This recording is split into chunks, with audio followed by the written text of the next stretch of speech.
Hey, we're back, and we're in section 4.2, so we're continuing with the basics of probability. This one's about the addition rule, and notice we have a display of cards at the top. I'm going to probably put displays of cards at the top of each of these sections, because we're going to be doing card problems where we're calculating probabilities of drawing certain cards or combinations of cards. And we want to look at some Venn diagrams. So Venn diagrams are useful a lot of times in probability. So on the left, I have a Venn diagram. I have this box, right, like a square or a rectangle S. So S represents our sample space. That would be like all the possible objects. Then we have an event A, which is a collection of objects. And we have an event B, which is a collection of objects, right? They're circles and they overlap potentially. So anytime you hear this word A and B, oh goodness, you get my pen going. Let's make it red. How about red? Don't you like red? A and B. So that logical connective right there, that's a logical connective, the word and.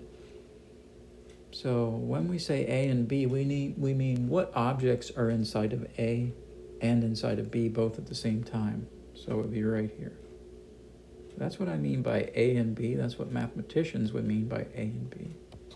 It's the overlap. It's the overlap. Or sometimes you might say A intersect B. So sometimes you'll see it written this way, A with an upside down U and then a B. So sometimes you'll see it written that way. That means A and B or A intersect B. So it's just the overlap. What about if you were to write A or B? I'll do this on the other Venn diagram. A or B. So logically what that means, this word or, it's a logical connective. Logically this means what is in either A or in B. So what's inside of A or B? So if something's in A, it could be here. Or if something's in B, it could be here. So as a compound event or a compound set, A or B is basically A together with B as one big set. We're basically combining the two sets together into one big set.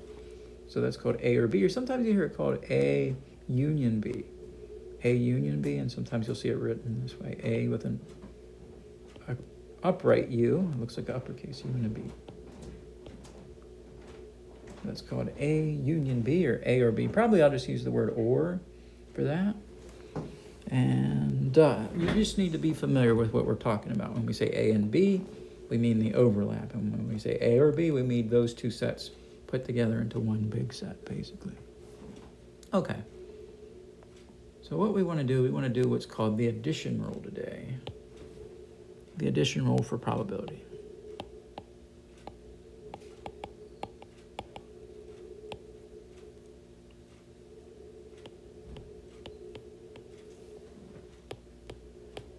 That's the goal.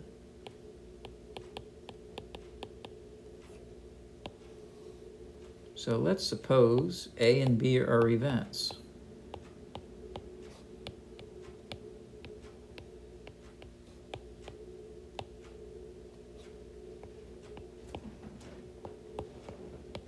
Then the probability of A or B, we're going to tell you a formula for this. What's the probability of A or B? Okay, I'm going to draw a diagram to help us out here. So here's A on the left. Here's B on the right. And they're inside of a sample space, S. So when I'm trying to calculate the probability of A or B, think about this. I'm trying to find all of this, right? The probability of A or B. So it's all of that together. All right, just keep that in mind. We're trying to find the probability of all of that together. All right, so how could you do that? So what you could do, you could first of all find the probability of A. Okay, so here I'm going to write that the probability of A or B, it's going to start with the probability of A. And then what you can do, you can add to that the probability of B. Okay. I'm going to add to the probability of A here, the probability of B. Now there's one small problem. Notice that in where the overlap is, that we double counted, right? We counted first of all in red that overlap area, and then we counted a second time in blue that overlap area. So what we have to do to compensate for double counting there in the middle, we have to subtract out the probability of A and B. We're going to subtract out that overlap. Why subtract out the overlap? Because we double counted, right? We counted the overlap once in red and then a second time in blue. So we don't want to double count anything. So this is going to be our formula right here. This right here is our formula for the probability of A or B. So that's a formula you might want to know. It's useful sometimes. All right, so let's see. Yeah, let's go back to that. Probability of A plus the probability of B minus the probability of A and B, or the probability of their intersection, you could say. Okay, so what we want to do today, probably do some problems.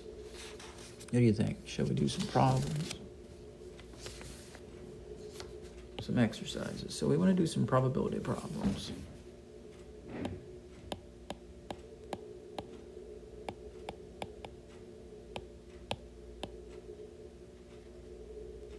So we're going to do card problems. We'll start with card problems and then we'll do some other problems. So if a card is drawn from, I didn't spell from very well, from a deck of playing cards. Remember, there are 52 playing cards typically.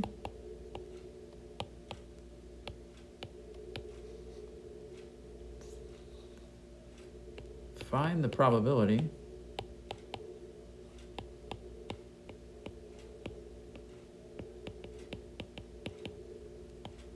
of getting the following.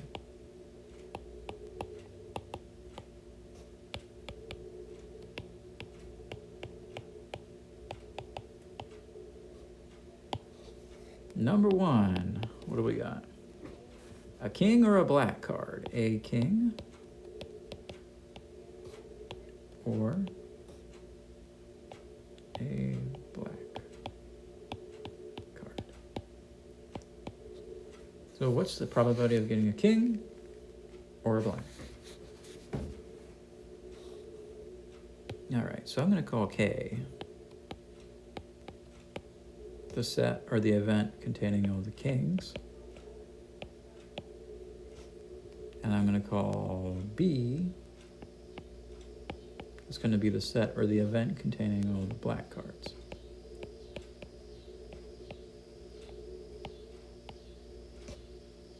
So if I wanted to calculate the probability of K or B, right, the probability of getting a king or a black, this is on a single draw, right? You're only drawing a single card. It's a single trial. One draw is called one trial. So we're just drawing one card. What's the probability of getting either a king or a black? Well, remember that your addition rule would say probability of K plus the probability of B minus the probability of K and B, right? Probability of K plus the probability of B minus the probability of K and B. That's what the addition rule says. So my question is, what's the probability of getting a king? Probability of getting a king. So there are, let's see, 1, 2, 3, 4 kings, right? Out of 52 cards. So the probability of getting a king is going to be 4 out of a total of 52 cards. Remember, your sample space has 52 cards in it, yeah. All right, plus probability of getting a black card. Probability of getting a black card. So remember that there are half of the cards, right, are black cards. It's 26. 26, right? The clubs and the spades. The clubs and the spades are black cards. Or these guys are all black right here. That's 26 out of a total of 52 cards, right? We have 52 cards in the sample space. All right, then we got to do minus probability of king and black. So what cards are both kings and blacks at the same time? In other words, black kings, right? King and black means black kings. You just got 2 cards, right? These dudes right here are king and black. So you got 2 king and blacks, or black kings, out of 52 cards.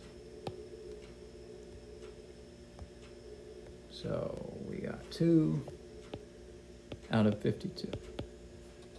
So I don't know if you know much about adding fractions. You got to know a little bit about adding fractions. This is not meant to be like an algebra class or anything like that, but you got to know a little bit about adding fractions. When you have a common denominator of 52 in this case, as long as you have a common denominator, you can add the top numbers. You can add 4 plus 26 and then subtract 2. So if I do that, 4 plus 26 is 30. 30 minus 2 is 28 out of 52. Plug that into a calculator and I'm all set. Let's put a squiggly, say approximately. All right, where's my calculator? I totally have it under something right now. Okay, here's a good one. I got about 5 different ones here. 28 divided by 52 is 53.8 roughly. I'm going to go to 3 decimal places. 0.538. That's around almost a 54% chance of getting either a king or a black on a single draw.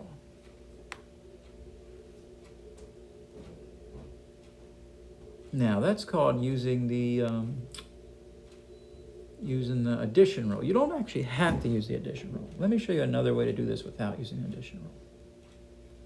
So if you go back to your picture of cards and you're looking at those that are kings and blacks, kings or blacks, let me show you how to do it another way. Where's my pen?